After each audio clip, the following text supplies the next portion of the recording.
Well, kia ora koutou. We've got about 40 people, which is great. So we'll go ahead and get started because this is a jam-packed session, and we want to make sure that there's time for questions at the end. So no mai, haere mai. Welcome to our NDF online session, responding to online collection requests. And this is a bit of a slightly different NDF session today as we have a panel discussion. So we have three fantastic speakers, Stacey Smith from Auckland Council Libraries, Harley Couper from Tauranga City Libraries, and Rowan Miller from Hamilton City Libraries. So this is actually the third in a series of co-created webinars with Auckland Council Libraries. And ko Valerie Love Tokuingwa. My name is Valerie Love. I am the Senior Digital Archivist at the National Library of New Zealand here in Poneke in Wellington, and I'm also an NDF board member. So before we really start things in earnest, just a few housekeeping notes. To keep the session running smoothly, we ask that you keep yourself muted and also keep cameras off, so that way the focus can stay on our speakers. The session will be recorded, so you will have a chance to review, and we'll share a link to the recording and any links to resources mentioned in the presentation by email in the next few days. Questions and comments are most welcome. Please do use the chat feature to ask any questions. Because some of the questions might apply to all panelists, we're going to save the questions until the end of the discussion. And so before we get into the group discussion, we're just going to give each of our three panelists a few minutes each to set the scene with how things work at their organization. And so our first panelist today is Stacey Smith. Stacey Smith is the Research and Heritage Services Manager at Napataka Korero o Tamaki Makaurau Auckland Council Libraries. And she leads the development and management of the library's research and heritage collections and is responsible for the delivery of researcher services both in person and online. And Stacey joined Auckland Council Libraries 10 years ago after spending the prior decade in the corporate world.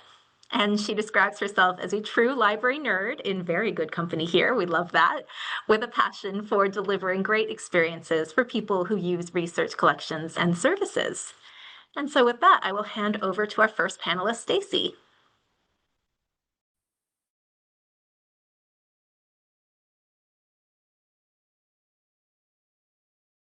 Kia ora koutou. Thanks for that introduction.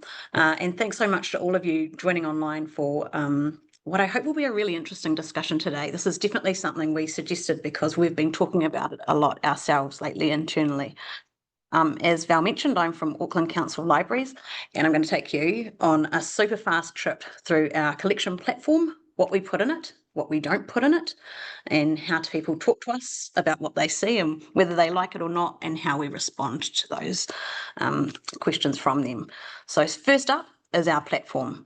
And hopefully some of you at least, because I'm sure there's some of my colleagues online, will know that Auckland Council Libraries platform is Kura Heritage Collections Online. This is a single database that we have created out of literally dozens of predecessor databases. It serves as both our collection management system and our discovery tool. It has over 1.5 million records, and we add about 10,000 new records to it every month or two. It includes all of the sorts of things that you would expect from a database like this: photos, oral histories, ephemera, maps, archives and manuscripts. Some of our rare book collection is in here, and it also contains, sort of relevant especially to this discussion, quite substantial indexes to our serial collections.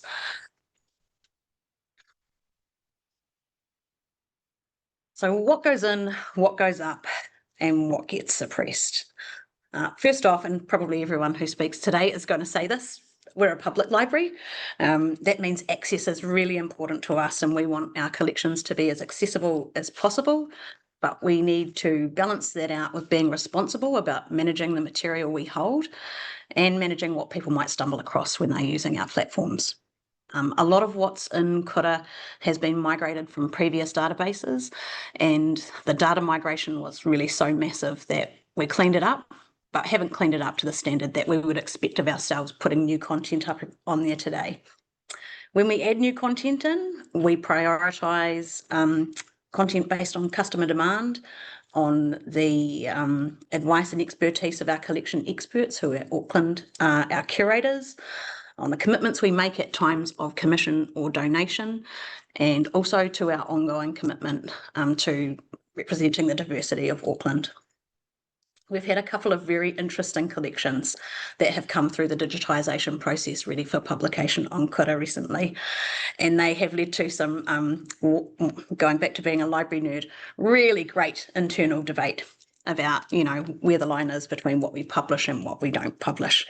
And that's led us to work on some updated principles to help guide our decision making in this area. So in some instances, we have a visible record, but the related images or material is suppressed, and it will have elements that look a bit like this. So you'll get to see the metadata, and we'll give you an indication of how you can access that material, but we won't let you just see it published online. There's quite a few, quite a few reasons why we suppress material. That includes, it might be culturally sensitive, as per this slide, some types of nudity, sexually explicit images, graphic violence, which is kind of an interesting one for us. It's not human necessarily graphic violence. Materials with contested copyright, those with privacy restrictions, which primarily for us are things like oral histories and some archival collections where there are conditions where permissions are required or a certain amount of time has to expire before we can create general access. And we have some records that are for collection management rather than other reasons, and they might, for example, have damage negatives that don't have anything particularly interesting to load up with them. On some rare exceptions, we do have records that are suppressed, so only staff can see that material. That's where ownership might be contested or as a condition of acquisition. For example, a contemporary working photographer might not want the terrible shots they're taken online for everyone to see, and in response to takedown requests, which are usually from the donor or the subject of the material. Some of our content in our collections is offensive, but we don't use offensive content as the sole criteria for suppression. So that means that if you go onto Kura, you will find things like this.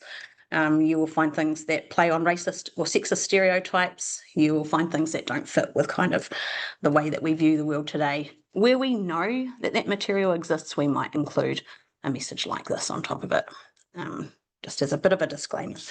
But we don't hide the fact that we have this material. So when someone sees something they like or they dislike or they think or know is incorrect, how do they let us know? Each of our 1.5 million and something records have something like this embedded into them. And we call that Kura comments. And we get about 3,000 Kura comments a year via this form. We also have general inquiry and research inquiry forms on our Auckland Library's website. Some people contact staff directly, especially if maybe they had that donor relationship. They respond to material that we or other people publish on social media, or they contact us via sites that aggregate our information, like Find NZ articles. What do they ask us for? A lot of the time they're not asking us for anything, they're sort of giving us something. They give us feedback, which we love. They point out additional information that gives context to our records and enriches them. They might point out corrections, like that's my granddad and his last name definitely has an E in it. Or they might ask for more significant amendments to our records. Very occasionally they'll ask us to take those records down, and even more occasionally they'll ask us to remove something from our collections completely. How do we respond? Generally, we love feedback. We love feedback, especially when it enhances the quality of our records, just going back to library nerds again. But we also love feedback that makes us think about our professional practices. So it's always good to have someone challenge what we do so that we really think about, well, why do we do that? And often we treat these interactions as a conversation with some of our most engaged digital users. We have a policy really here where we put things up easily but that also means we commit to taking things down fairly easily as well. If someone challenges something, we're likely to suppress it in the first instance. That might not be our final decision, but we'll take it down at least initially. The final decision for us usually sits somewhere between our digital research collections team, and if you've been to one of these sessions that we've been running with NDF, you will have met Tim, who is the team leader of that team, and our curators who are responsible for their respective collections. But as I said, we often will have quite a conversation around this stuff, and we have been thinking about, or we have a panel to get things into our collections. Should we have another small panel where we get together and assess whether we suppress things?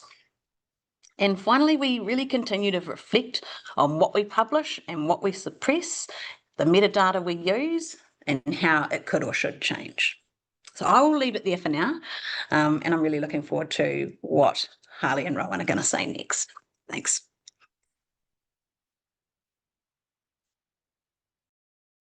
Thank you for that, Stacey. That was great. Our next panelist is Harley Couper, the Heritage Specialist at Tauranga City Libraries. And Harley is in the Heritage and Research team at Te Ao Marama, Tauranga City Libraries. And this team manages the library's archives offsite and research services within He Puna Wānanga at the Central Library. He helped produce and procure and establish Pai Kori, Tauranga Archives Online, and co-developed the Waka Hourua model with the team's former taonga tuku ihu Māori, which was actually presented at NDF in 2021. And Harley leads the team's digital preservation workflows and built their in-house digital preservation utility. So over to you, Harley. Hi, thank you. Let me just share my screen. I should start by acknowledging that I'm part of an amazing team of 7. I'm not the team leader, I'm just merely a heritage specialist within the team. We have heritage specialists, information access specialists, and a mātanga taonga tukuhiro Māori as well. So what we provide access to the public through is Pai Kura Ki, Tauranga Archives Online, which contains archival material, photographic material, maps, audiovisual publications, as well as a wiki type information, which we're trying to build up to cover our key people and places and events. So Pai Kura Ki, we receive information, we receive requests and queries and offers from the public through an email address. That's one way, and we tend to just, that comes into a shared email address, and we, team members select that they want to answer that particular query and pick it up and run with that. We also receive requests for further information or takedown or corrections through the Pai Kura Ki website itself, which sits on the Recollect platform. So they have a way of opening up requests and approving, declining them, seeking more information. And we also showcase some of our material on a Facebook page. So that's another way that we interact and offer information, and also sometimes solicit information from the general public.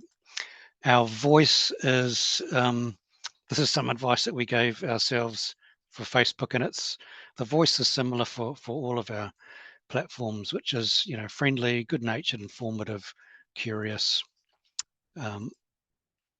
Takedown requests are governed by a very boring looking official policy, which is quite kind of as you'd expect, in writing within this time frame, initially offline, conversation, decision.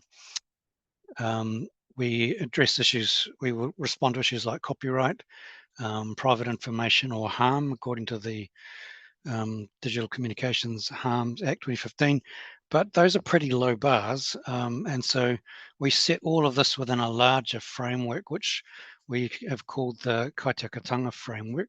So that kind of recognises that we have centre of gravity in the Te Ao Pākehā world and another centre of gravity in the Te Ao Māori world. Those are mostly governed, mostly shorthanded by individualism. It's mine, I made it, versus it's ours, we connect to it. And part of that approach gives us some cultural, ethical tools that we include alongside copyright, alongside conservation status, alongside licensing and other restrictions fields. So our restrictions field actually draws from all of those. When our restrictions field will reflect the copyright status, the licensing, sometimes conservation status and fragility of the item, as well as the cultural ethical state of that item. These are the states. Most of our content is noa or unrestricted. Material that's completely restricted has a cultural ethical state of tapu, and then we have sort of a bounded one for aukati and a time-based one, rahui, and those are some of the guidelines of what those are. We try to avoid equating any of those states with a particular action like taking it offline. Instead, we encourage an understanding of the platform's capabilities, the taonga itself, and the cultural ethical states, so that we then choose from that point how we enact that state. So we might, something might have an aukati on it and we would agree to take it offline. Another item might have that same aukati on it and we've just removed the download status on that. And all of that's reflective of our understanding of the item in question, the capabilities that Recollect have, it is a very capable platform for things like this, as well as our understanding of those cultural ethical states. Yeah, so here's an example. This is a film that was produced and with the complete cooperation and collaboration of the subjects. The subjects' situation changed later in life. They came back to us, even though the film wasn't online, the metadata about it was. They asked us to remove that and remove the identifying names and things, and so therefore that was changed. The cultural ethical status became tapu, as you can see there, and that kaitiakitanga statement, that a version of that in one state or the other exists across almost all of our content. Here's another example. This was the Te Hau Kōmara National Waka Hourua Festival in 2021. The photographer took those photos, actually transferred copyright to us, but later we realized the subject matter also ought to come under the mana of Te Puna Rangiriri Trust, and so therefore we subsequently changed that to aukati and removed the download capability of that. And then here's an example of someone who was absolutely horrified that we had photographs of children online and declared that we should have no children online at all. And we declined that request to remove all photographs of children on Paikōriki, although we did offer to remove any photographs where the individual was within, but they didn't come back to us on that. So that's a bit of a race through some of our approaches and content. You can see more of that if you come to Paikōriki Tauranga Archives online, click the More icon and you can see our Waka Hourua model in that pull-down menu.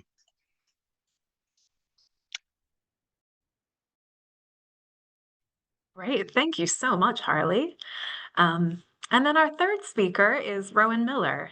So Rowan Miller is the current Whakaputu Archives Reference and Special Collections Manager at Te Oho Māori o Kirikiriroa, Hamilton City Libraries. And together with the fabulous team that she manages, all the non-lending items held in the library collections, primarily based at Kopu Manai, o Kirikiriroa Central Library in Garden Place. And she is passionate about getting the balance right between preservation and access for our precious collections. So thanks, Rowan. And sorry for stumbling over a couple of those words. That's okay. We know we have really long titles. Thank you, Val, and thank you, Stacey and Harley and NDF. I am not as well organized as everyone else, and I don't have a presentation, but I do have our website. So I'm just going to jump through quickly some of what we do here in Hamilton. So we use Vernon Browser. Those of you who know Vernon will recognize the format. And we've recently just upgraded to be able to better manage our comments on our online Vernon browser. So they are now moderated by staff behind the scenes before they become public, rather than just someone commenting straight away. We are also in the process of updating our policies to better reflect that. So I wrote a policy when I was in the digital team around how we deal with our comments, but we are just about to update that to better reflect the new system. So if the comment, and I've got some examples here, on an archive, someone very kindly just said, oh, this person is connected to my grandmother, I must ask her. Normally we would have responded to that and just acknowledged it, but we won't do anything further with that information unless they ask for further information or wish to contact them, view the material. This is an example on an image. We'd made a typo and we acknowledged to say thanks, we've corrected that. They let us know that it was misspelled. So I'll go back to our frame thing. If we're just adding, if they're just adding color, like, you know, that the initial one I showed, we just publish it without acknowledgement. If it's further information, like they've added in some family information or where the person lived or something like that, we'll do a little bit of fact checking and publish it and acknowledge the comment both online, and usually we'll follow up with an email direct to the customer, especially if we have further questions and we want to get further information from them that we can then add to our metadata. So for those of you who haven't used Vernon, it's got our collection management side of things, and then that browser then pulls through information from that. So we can retain that information off public view and just choose which bits become public and which bits don't. And so we also include that if information has been added by someone through a comment, we will then add that into the research and attribution tab on Vernon as well, just so we know where the information came from, so in the future people don't think we made it up. We also share our material on social media. So we have a regular post on the Hamilton City Library's Instagram and Facebook. We have our Whakaputu Wednesdays on Wednesday evenings, and we have our Sunday Streets on Sunday afternoons because we had so many street photos. So if they're positive, if there's comments on the images, we react with a thumbs up or a heart or whatever it might be appropriate. And if there's a question like, where was this taken? Is there more information, etc., that then gets passed back to me and my team, and we'll give the digital team the information to respond or direct them to wherever they need to find the information. We've also had, not so much on Vernon browser, but more on our social media, especially been around elections. We've had some of our images were used by people campaigning on various topics, car parking being the main one. And so that went through our governance team, and they were asked to not use council material for the purpose of their campaign. But generally it's a case-by-case basis. We have had some people, some images become quite triggering for people for various reasons, and we just decide whether it's worth taking that post down or not. But again, it's usually been on social media rather than on our browser. We do have some images that we've taken down, and I think most of our policies have been guided by Stacey and Tim and their team in Auckland. When she was talking through, it was everything I was going to say, because we have very similar ways of thinking. And the other way that we use our images is we have a bi-monthly newsletter, which has an extremely high read rate of about 70%. And so a lot of some of our comments and emails and responses to, especially gathering information, comes through that. And our digital team leader wanted me to point out that an image that was used on a social media post before he started, so about 7 years ago, is still our highest engaging social media post on the Hamilton City Library's page. People still engage with it even now. And it is this one here of the old McDonald's, which everyone apparently remembers very fondly. Yeah, so that's also a very brief overview of some of our comments here at Hamilton. Awesome. Thank you so much, Rowan. So people are welcome to add comments and questions to the chat. I see that we do have a question in the chat, and I'm just going to kick us off with one of them, because all three of you sort of spoke about the different types of comments that you get and how you respond to them. And there was a slide that Harley showed very, very quickly that sort of said, you know, where people tag just names, they ignore those. If it's just like basic information, they just give it a like to acknowledge it.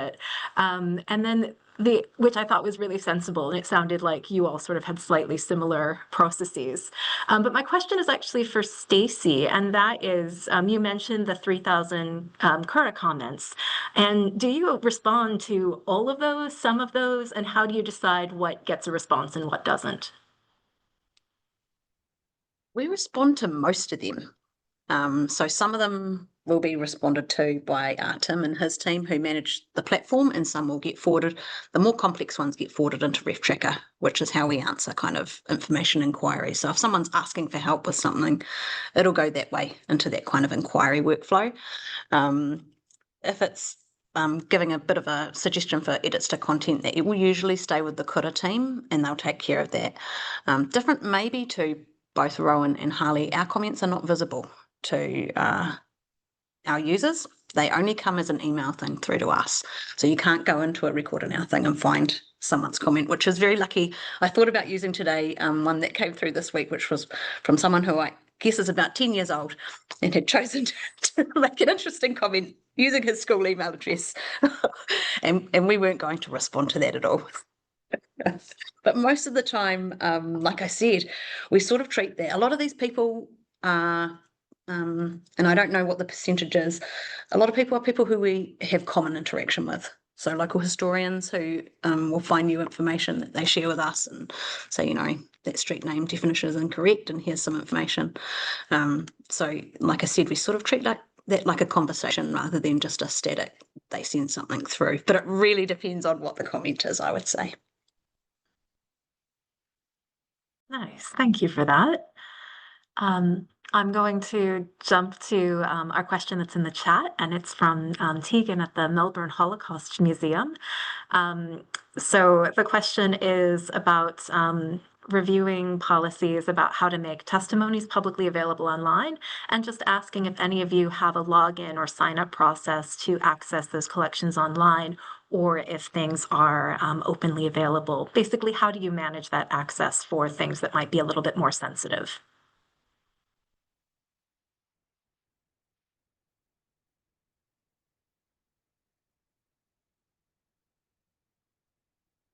Which is a bit of a tricky question. I was going to be polite and let someone else, but yeah, I don't want to take up all the talking space. So if Rowan or Harley want to speak first, I'm happy to stay quiet. You go, Stacey, I'll follow you. Yeah, sure. We don't have, one of our things we would like to have is kind of a virtual reading room. We don't have that right now. So usually if people want to view or use something that we've got, say, a record for, but haven't put all the information up there for them, they'll send us a query about it. And often that goes to the curator of that collection, and they will then go into a conversation with that person, probably partly about what's the purpose of their request, who they are, that kind of thing. We might send that material to them virtually just in an email. Depends on kind of what it is. Again, depending on the material, that might require us to get permissions from a donor or people who are in the content. And in, I guess, in certain situations, they just have to come in and see us here in our reading room to view particular types of content. Yeah. We have put we are in the process of putting as many oral histories that we have permissions for online if they're fully accessible. We're putting them on through Vimeo. So we have a closed Vimeo account where everything is in there, digitized and available to us. And then if it's fully available, it's embedded in our Vernon record, and you can just go into the Vernon record and hit play and listen to it wherever you are. If it's available on request, it'll have a record on Vernon, and then it says, please contact us. And with our email address, they'll email through, and we'll send them the link to Vimeo with a password. They're all password protected if they're restricted. And then we will change that after a month so that they lose access. It's a limited access. And then obviously we have some that are fully restricted and they would have to come to us to access. But by and large, it's a nice mixture of ones that are publicly accessible and ones that people can just access by request. But yeah, we're using Vimeo as an external service. The main reason we went with that was because of the password ability to lock it down. And our next step is to put the full transcripts on those as well, so they're fully accessible. Because our platform sits on a Recollect platform, we've got access control groups, so we can push a whole collection into an access control group, which is an opt-in only or a whitelist. So those users that have signed in can see it; those who haven't can't. That's one of the options. To be honest, we aren't using that a great deal. It's more, we might more use that to co-create something with a contributor. We can also make everything private so that you have to have at least a login to Paikōriki, and that makes content available by and large to humans. And Google and search engines can't see that content. We do also host our video content in third party. We use YouTube, but we have been and those are either viewable or not. So anything that's sensitive, we haven't really used that yet. So I'm really curious about these extra capabilities that Vimeo has that might be quite useful. Great, thank you for that. So there was a question about if any of your takedown policies and also your Kaitiaki Taonga framework are available online. And if so, people would love to see the links. I know that one of the links has already been posted. So there's another question about, sorry, my questions have just skipped ahead. There we go, sorry. Oh my goodness, my computer is, of course, not behaving. So yeah, so there's a few questions about the functionality of Vimeo and how it protects content. Are you able to prevent people from downloading or making copies of material that's posted to Vimeo or YouTube or other similar platforms? Yes, that was another advantage why we went with that platform, because you can lock down in the behind the scenes. You can make it non-downloadable, etc., non-embeddable. So that was another reason that we went with it, so that it can be viewed but not downloaded. Nice. There's a question about how to deal with situations involving more than one member of the public having conflicting views about your records, such as disagreements over the correct information, and sort of how you manage those competing interests or opinions. Yeah, because that is quite a tricky one. Yeah, we would naturally have a bit of research and get a bit of research involved, or ask why they think that information is correct. We try to do that using good information literacy, but also respecting oral tradition as well.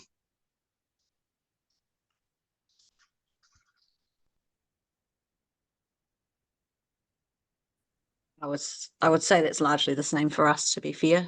Try and verify things independently if we can. I can only think of one example where we've sort of, in the end, preference taking a record down and suppressing it without actually being able to take it to the nth degree, but that just seemed like the right call based on conversations with people at the time. Thankfully, it doesn't come up a lot, but it's a great question. Yeah, I can't think of an example here. We've had more people then take their conversation offline with a staff member to argue the point about where their information's come from, but not so much two people arguing in front, separate to us. Yeah. Any of your organizations have, for example, like a takedown, like working group or an oversight committee to just sort of, keep an eye on what kind of requests you're getting and what is being taken down and what isn't?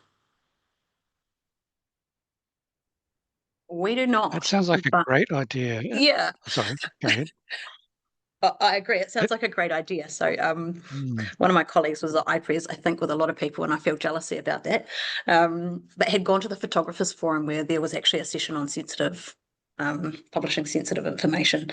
And they talked about just exactly this kind of thing, which I think you have at National Library. And we were like, why don't we have a thing like that? We definitely keep a record of what requests we've had and what the decision is and sort of how we made that decision. And it's very rare that one person will make a decision alone. I can't really think of a scenario like that, but we don't have a formal panel. But like some other things I've seen in the session today, there's some great ideas for ways we could change our practice. Yeah, I was just saying that sounds like a great idea in an environment where you've got a lot of takedown requests, and but the simple fact that we don't have a great many means we haven't really gone down that track either. I think potentially preventing takedown requests is the better approach by applying better kind of conceptual frameworks and things in the first place. Yeah, we don't have anything formal either, but it is, as Stacey said, not just one person's decision. And luckily, I think we've only had to do it twice, and it was a senior management discussion. Great, thank you.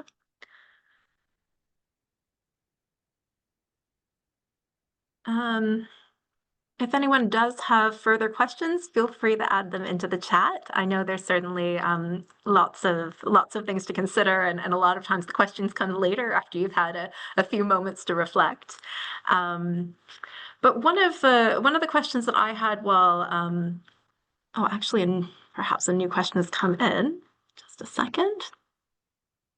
Oh, yes, just agreeing that robust processes and good agreement forms with donors help to limit the takedown issue. Yeah, absolutely. All of that preparation and conversation up front is really, really key. A question that I had for Harley was when you were talking about the different sort of the different categories of collections, for example, the okati, does that apply across collections, or is that just for collections with specifically that are Māori taonga? Right, yeah, that's a good question. For us, the Waka Hourua model is both a tool that is useful for Māori communities to express content, but also it's a tool that we communicate information to Te Ao Māori. So an item doesn't need to come from Te Ao Māori to be given a cultural ethical state. Does that answer the question? Yes, that does. Thank you for clarifying that.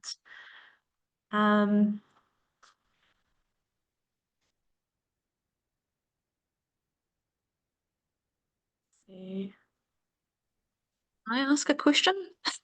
Even though I'm on the panel. Harley, can you talk a bit about how you developed that framework? Because it's really great. It kind of began, I don't know if you remember years ago, you would often find memory institutions declaring copyright over something or assigning a Creative Commons license over something that they actually didn't have the right to. And what it was, you can still see this online today. What it was is memory institutions intuitively wrestling with the desire to manage access, usually responsibly, but sometimes just because they had that old-fashioned "you shall not pass" mindset. So we began to work with our team to better understand copyright and licensing.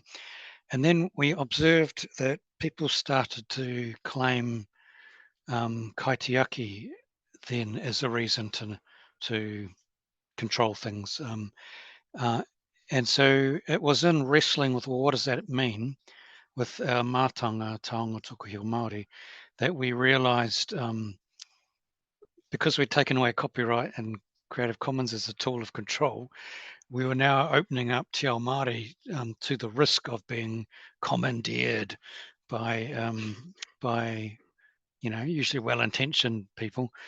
And so we worked together to better understand that, and that produced the Kaitiakitanga framework, which once it was fully formed, turned into the Waka Hourua model.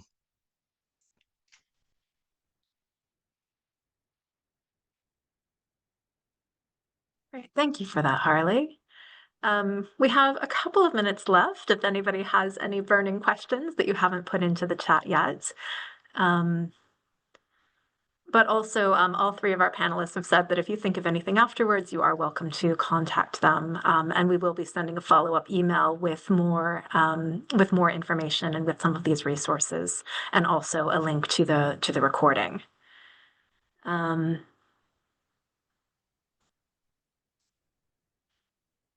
And it looks like there was a question about who the collaboration with, whether it was internal staff or Mana Whenua, and Harley has put in the comments that it was in fact both.